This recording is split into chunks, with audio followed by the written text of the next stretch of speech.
भैया आकांक्षा दुबे की जिस तरीके से जो घटना हुई है उस घटना पर रितेश पांडे जी जाते हैं।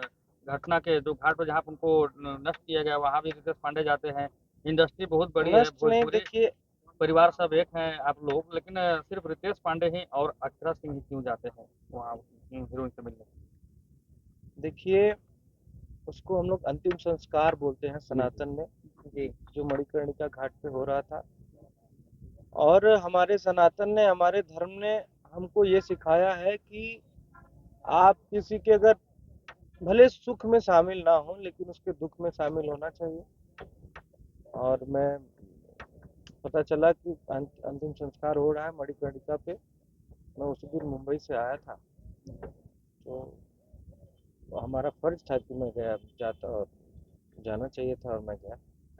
ये जो घटना हुई है भैया काफी भोजपुरी इंडस्ट्री में शोक की लहर है और काफी चौंका देने वाली घटना है। इस घटना के बारे में आप कितना चिंतित हैं और इस घटना के बारे में आप क्या कहना चाहते हैं। देखिए, ये बहुत ही दुखद घटना है, ऐसा बिल्कुल नहीं होना चाहिए था। अपने आप को खत्म करने का निर्णय इस दुनिया का सबसे खराब निर्णय है। लेकिन कौन किस परिस्थिति में यह निर्णय लेता है तो ये गलत निर्णय। कोई भी, दुनिया का कोई भी आदमी इसको सही नहीं ठहरा सकता कि अपने आप को खत्म करने का निर्णय सही है, कोई नहीं कर सकता। लेकिन अब जाने वाला तो चला गया, वो किस परिस्थिति में ऐसा कदम उठाया, भगवान जाने। ऊपर भगवान है, नीचे कानून है, संविधान है हमारा, हम जिस देश में रहते हैं, यही पता लगाएगा। भैया उस घटना के पीछे समर सिंह का काफी नाम आ रहा है जोर से, जो समर सिंह भी भोजपुरी इंडस्ट्री से आते हैं। आपको क्या कहना है आकांक्षा दुबे की घटना के बारे में कि अच्छी तरीके से इसका जांच हो। बिल्कुल, देखिए, कानून अपना काम कर रहा है। और खास करके बाबा का शासन है, बाबा का राज्य है, यहाँ पे हमें नहीं लगता कि किसी के साथ अन्याय होगा, सबको न्याय मिलेगा। कानून अपना काम कर रहा है। अगर हम ये चाहते हैं कि भैया, दोषी जब अगर कोई हो तो उसे बख्शा न जाए, लेकिन निर्दोष अगर कोई हो तो वो भी बेचारा फंसे ना। हाँ, दोषी हो तो ना बख्शिए, लेकिन निर्दोष भी अगर कोई हो तो वो बेचारा फंसे ना। हम बहुत सुनते हैं कि निर्दोष लोग भी फंस जाते हैं, तो ऐसा भी नहीं होना चाहिए। दोषी है तो उसे जरूर सजा दीजिए, मगर निर्दोष भी कोई फंसना नहीं चाहिए। मतलब भैया निष्पक्ष जांच होना चाहिए। निष्पक्ष जांच। एक सवाल भैया, का भोजपुरी इंडस्ट्री में अभी भी एकता बाटे? क्योंकि भैया भोजपुरी को परिवार कहा जाता है, लेकिन परिवार नजर नहीं आ रहा है। किस किस तथ्य के आधार पे बोल रहे हैं आप ऐसे? जिस तरह से भैया उनके शव को जब अंतिम संस्कार के लिए मंडिया घाट ले जाया गया मणिकर्णिका था, घाट, तो हाँ। वहां पे जब उनका अंतिम संस्कार हो रहा था तो 7-8 आदमी ही दिख रहे थे कहीं ना कहीं। देखिए, एक तो ये मुझे क्या, बेटी का अभी सब तो देहांत देखिए, हुआ है। अभी मैंने देखा अक्षरा सिंह जी गई थी। जी। और और भी लोग मेरे ख्याल से जाएंगे, क्योंकि देखिए, जो अंतिम संस्कार यहाँ पे मणिकर्णिका पे हो रहा था, तो किसी को पता नहीं था कि किस टाइम में लोग शव लेके जाएंगे और वहां पे अंतिम संस्कार करेंगे। हम लोगों का तो मान लीजिए, हम लोग बनारस में हैं, चारों तरफ हम लोगों के लोग हैं, तो हम लोग पता करके वहां पे चले गए। लेकिन और लोगों को पता नहीं था। जैसे हमसे अभी कल कल या परसों ताराचंडी महोत्सव था, वहां पे कल्लू जी हमसे मिले थे। उन्होंने हमसे पूछा, आप गए थे? मैंने बोला, हाँ गए थे। वो बोले, हमें पता ही नहीं चला, नहीं तो हम भी आते। तो हमें उसी समय ये लगा कि बहुत सारे लोगों को पता ही नहीं था, इसलिए वो लोग नहीं पहुंच पाए। देखिए, सिक्के के दो पहलू होते हैं। कुछ भी आप लोग, खास करके मीडिया मीडिया से हैं, मीडिया बंधु हैं, आप लोग कुछ भी लिखने से पहले, चलाने से पहले ना, एक बार उस दोनों दूसरे पहलू को भी सोचा करिए कि आदमी, अब यहाँ पे कोई भी सोशल मीडिया पे ये न्यूज तो आया नहीं था कि इतने बजे हम लोग जाएंगे, आप लोग पहुंचिए। तो जानकारी के अभाव, मुझे ऐसा लगता है कि जानकारी के अभाव में भी लोग, बहुत सारे लोग नहीं पहुंच पाए। नहीं तो हमारे बनारस में भी काशी फिल्म संस्था है, बहुत सारे हमारे, अगर हम, मुझे भी लगता है इस सेट पे जितने सारे लोग हैं, अगर उन लोग को पता होता तो मुझे लगता है कि इसमें से 50% लोग तो जाते ही। आकांक्षा जी, मतलब एकदम फ्रेंडली लड़की थी, एकदम बिंदास रहने वाली, सबके साथ घुल मिल के काम करने वाली।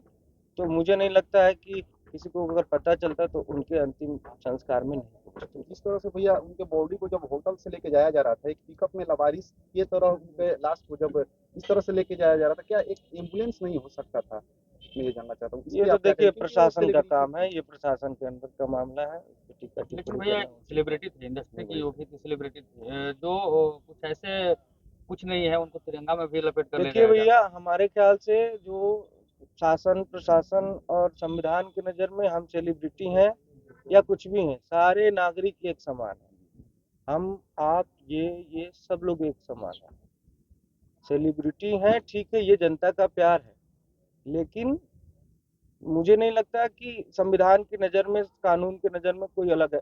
जो अगर मैं सेलिब्रिटी हूँ, मैं कोई अगर गुनाह कर दिया और वही गुनाह आप सेम किए, तो सेम सजा हमारे लिए भी है और सेम सजा आपके लिए भी। हमारे आपके में कोई अंतर नहीं है। भैया एक बहुत छोटा सा सवाल रहेगा आपसे, श्रीदेवी कुछ दिन पहले डेट करती हैं, जो कि हिंदी इंडस्ट्री से आती है, वो भी दारू पीकर मर गई थी। तो उन्हें तो तिरंगा में लपेट कर न जाने कौन कौन सी चीज किए गए, लेकिन तिरंगा में लपेटा गया था, मुझे तो इसकी जानकारी नहीं है। श्रीदेवी जी को तिरंगे में नहीं लपेटा गया, नहीं, उसकी जानकारी नहीं है। और वो दुबई में शायद उनका देहांत हुआ था। उनके पिताजी का भी अभी आर्थिक स्थिति सही नहीं है, लिवर भी पिताजी का डैमेज है, और उस घर का काफी स्थिति अभी खराब है, आर्थिक स्थिति। उसको लेकर भोजपुरी इंडस्ट्री से आप लोग मदद करेंगे उनका? हम लोग कल ही बात कर रहे थे, हमारे बड़े भाई हैं प्रिंस पांडे जी, उनके साथ हम लोग बैठ के बात कर रहे थे कि अगर ऐसी कोई बात आती है कि आर्थिक सहायता उस परिवार को जरूरत महसूस होती है, तो हम लोग जरूर उस परिवार के साथ खड़े रहेंगे। किसी भी परिस्थिति में आर्थिक सहायता देने के लिए अगर कोई भी बात हो तो हम लोग रेडी हैं। आकांक्षा दुबे जी का माता जी का आरोप है कि भोजपुरी इंडस्ट्री एकता की बात करती है, परंतु उनकी एकता अभी दिख नहीं रही है, नजर नहीं आ रही है।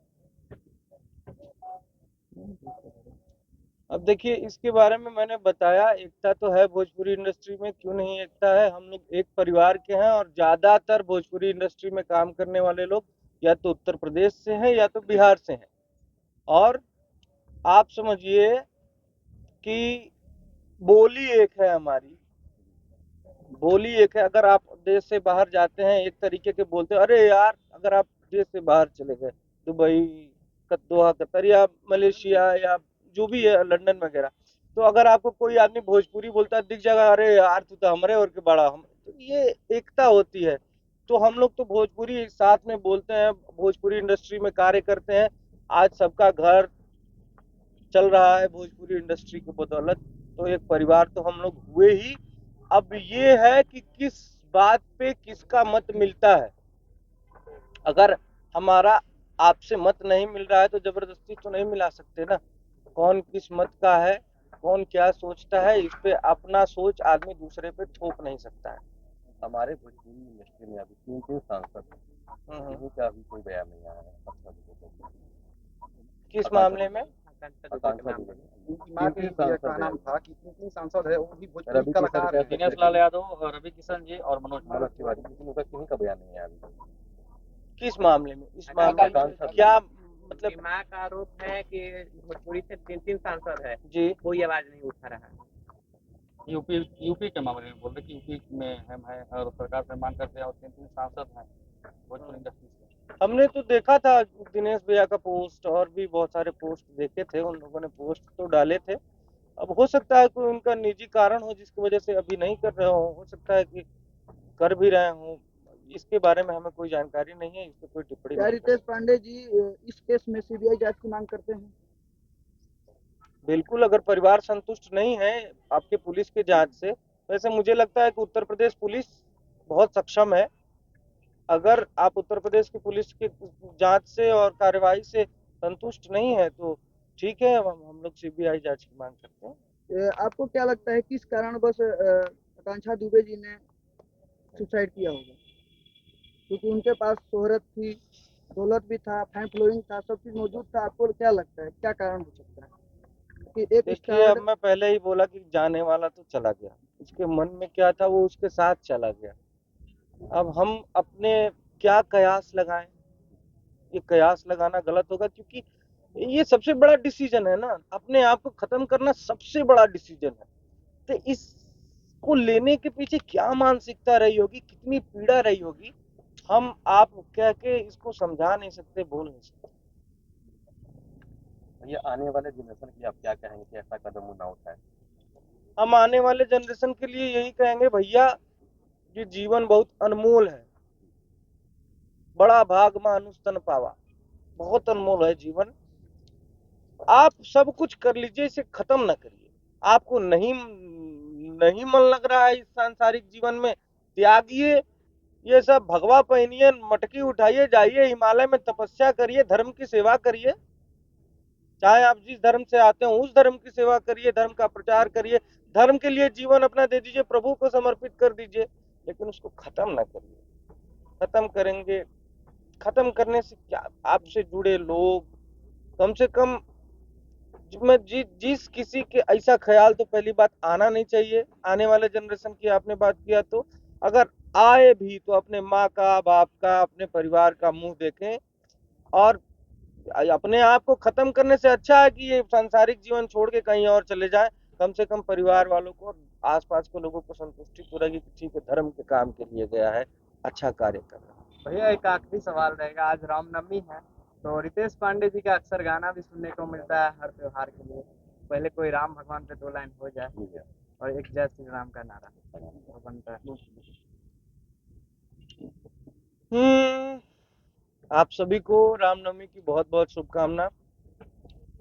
भगवान राम का भव्य मंदिर बन रहा है अयोध्या में, सबको बहुत बहुत बधाई। मुझे लगता है कि 2024 में बन के हम लोग दर्शन कर पाएंगे भगवान का, तो सब बहुत खुशी की लहर है। और एक दो गाने भगवान राम के हम लोग रिकॉर्ड अभी जस्ट किए हैं। मुझे उम्मीद है कि एक महीने के अंदर दोनों गाने आ जाएंगे। तो कहना है ओ कि बैंक बैलेंस कबो कहा में ना आई, इहे हा जिंदगी के असली कमाई।